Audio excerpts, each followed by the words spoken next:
నేను తొర్రూరులో నాకు ఇల్లు ఉన్నది, తొర్రూరులో నాకు ఆఫీస్ ఉన్నది. నేను ఎప్పుడు తొర్రూరులో పండుకుంటాను. మరి నా తొర్రూరులో ఆఫీసులో నన్ను ఉంటానంటే కూడా నుంచి తీసుకొచ్చి ఇక్కడ పెట్టారు, నర్సులపేట తీసుకొచ్చారు.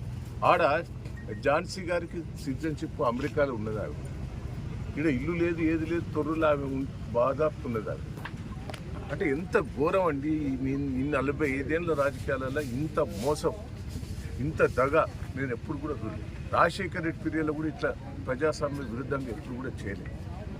కానీ ఇప్పుడు ఎందుకో ప్రజాస్వామ్య విరుద్ధంగా నాకు రాజకీయాలలో ఈ కక్ష సాధింపులు చేయటం వల్ల రాజకీయాల్లో ఉండాలన్నా తప్పుకోవాలన్నా ఏంది ఇంత గోస ఏందండి? ప్రజలు నాకు పట్టం కట్టారు. సర్పంచ్ ఎన్నికలలో మెజార్టీ సీట్లు ఇచ్చారు. నేను 46,000 ఓడిపోతే నాకు 2,000 లీడ్ ఇచ్చిన సర్పంచ్ ఎన్నికలు. పెద్ద పెద్ద గ్రామ పంచాయతీలని నన్నే గెలిపించారు. ఏదైనా మున్సిపాలిటీ కూడా మెజార్టీ వచ్చింది.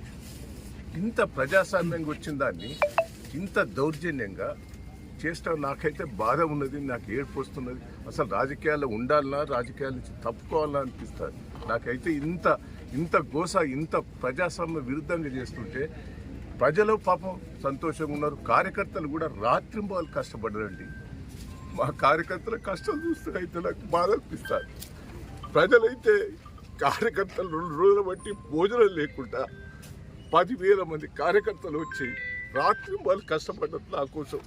నేను ఏం చెప్పాలి, ఏందైనా చెప్పాలి? ఎట్లా ఇంత విరుద్ధంగా చేస్తా అంటే రాజకీయాలలో నేను ఉండాలన్నా పోవాలన్నా నాకైతే బాధ ఉంటుంది. దయచేసి ఏంది ఈ దౌర్జన్యం? పోలీసు వాళ్ళు కూడా దయచేసి ఇట్లా చేయటం కూడా మంచిది కాదు. కేసీఆర్ని చూస్తే పక్క అభిమానం, మహేంద్రని చూస్తే అభిమానం ప్రజలు.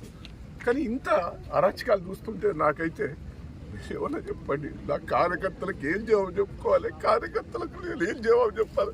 పాపం తెగించి పనిచేసారు 2 రోజులు.